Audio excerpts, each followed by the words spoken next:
So Apex's mid-season update drops tomorrow, and it has some pretty interesting changes we've talked about, but the patch notes and videos shared by Respawn actually include some pretty crazy changes that might have been overlooked that I also didn't cover in my last video. So aside from the Watson, Vantage, and Ash changes, there are also some pretty interesting stuff in the patch notes, especially for some of the weapons. One of the big ones is actually for the R301, because they seem to be wanting to try and push the R301 back in the meta, especially since for the last few seasons it's been outshone by its competitors, and to do this, rather than buffing the damage or magazine size of the R301, they've decided to give it the gun shield generator hop-up. So I think the R301 will definitely have its place. If you manage to find the gun shield generator, it's going to make a pretty good difference in the fight, having that extra health essentially, and can give you the edge over things like the Nemesis. And gun shields are starting to pop up everywhere in Apex. We did get to see gameplay of what the new Vantage upgrade looks like. I'm referring to her brand new level 3 upgrade, the sniper cover, which adds a gun shield to Sniper's Mark. So every time you're using Vantage's sniper with this perk, you will have a gun shield to protect you, on top of the fact that her laser is now hidden until you shoot, which you can see in the gameplay Apex shared as well, which is a serious improvement to Vantage's ult. Not only are you protected by the gun shield with the perk, you're also much harder to detect until you even shoot the sniper. And that begs the question, are they going to do anything about Gibraltar? Because as time goes on, it seems like his passive becomes less and less special. Like, everyone's getting a gun shield at this point. So if Gibby had a new passive, what would you give him? Now, while we don't have information on that right now, we did get a hint at an upcoming update for another legend. Because in a video shared for the mid-season patch notes, we can see the dev build of Apex, and the Respawn developer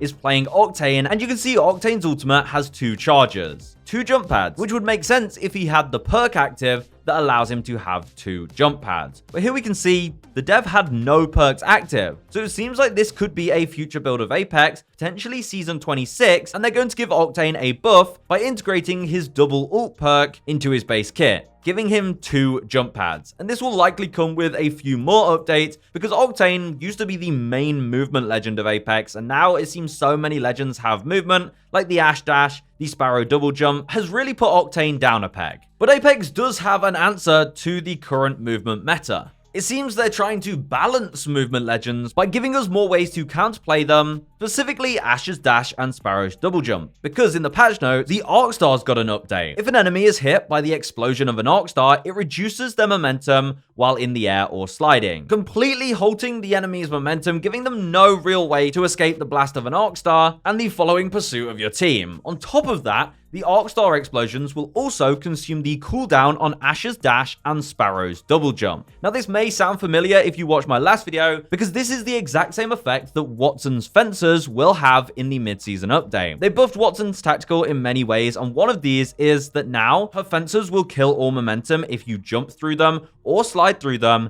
and they will also consume the charge of Ash's dash and Sparrow's double jump. So Arkstars are going to be a much better counterplay to movement, especially against Ash and Sparrow. Now, I actually think this was originally added as a byproduct to the Watson change, because after I've played around with modded Apex quite a lot, I've noticed that the effects of Watson Fencers are directly linked to that of an Arkstar, especially the way it slows you, and if you notice, the on-screen effects are the exact same when you get hit by an Arkstar or a Watson Fence. So I think when they were testing the Watson changes, it also changed the Arkstars, and then they realized, hey, this is actually a good idea to counter Ash and Sparrow, and movement in general. And these kind of happy accidents are pretty cool to see in Apex, especially if it ends up working. Now, the patch notes also included a plethora of other smaller changes for legends and weapons. For example, Alta's ultimate has been nerfed slightly to make it easier to punish players who reset through the Void Nexus. First up, the Chase Portal usage warning delay has been reduced from 5 seconds to 3.5 seconds. So the warning that tells players that you've followed them through the Nexus portal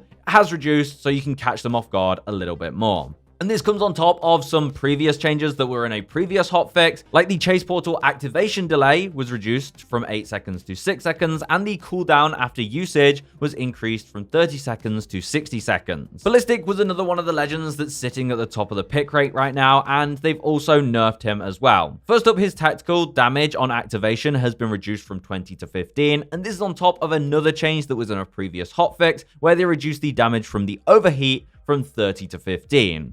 They also removed his ultimate time extension that you get from Nox in a previous hotfix, and they swapped his perks around a little. The extra bullets perk has moved to level 2, replacing the lasting bullet perk, which has moved to level 3. They're also buffing Conduit a little bit. In a previous hotfix, they buffed her tactical by reducing its cooldown from 31 seconds to 21, but this time around they're also reducing the recharge delay after damage from 2 seconds to 1 second. And for Mirage, a pretty cool change. I'm glad they're doing constant updates to Mirage to make him feel as fine-tuned as possible, and that's his decoys will now swap weapons when you do, and also properly holster melee weapons. So bit by bit, they're really making Mirage decoys truly mimic you. As for what's new with the weapons in this update, they seem to be trying to put the Hemlock back on the map even more. They've reduced its burst fire delay slightly. Also, the 30-30 repeater, they've reduced the Skull Piercer headshot damage. Uncharged goes from 86 to 80, and a charge shot goes from 130 to 120. And a bit of a quality of life buff for the Mastiff.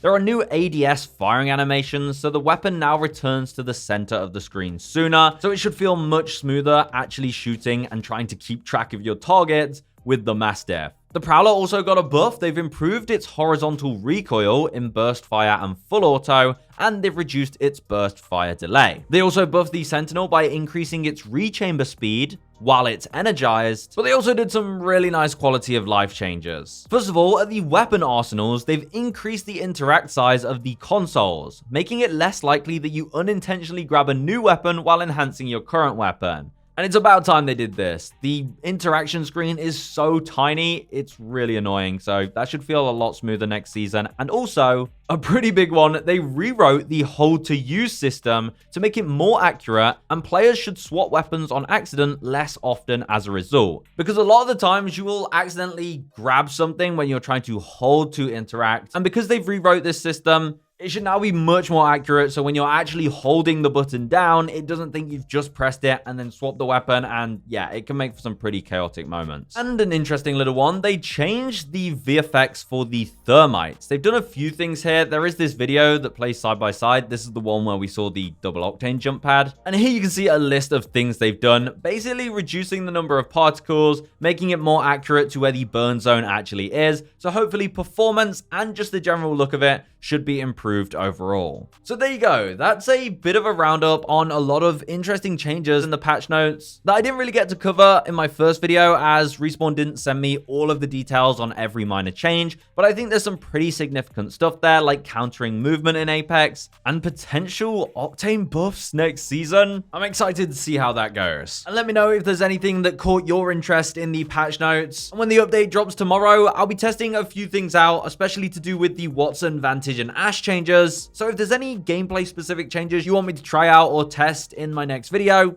please let me know in the comments, and I'll see you in the next one. Goodbye.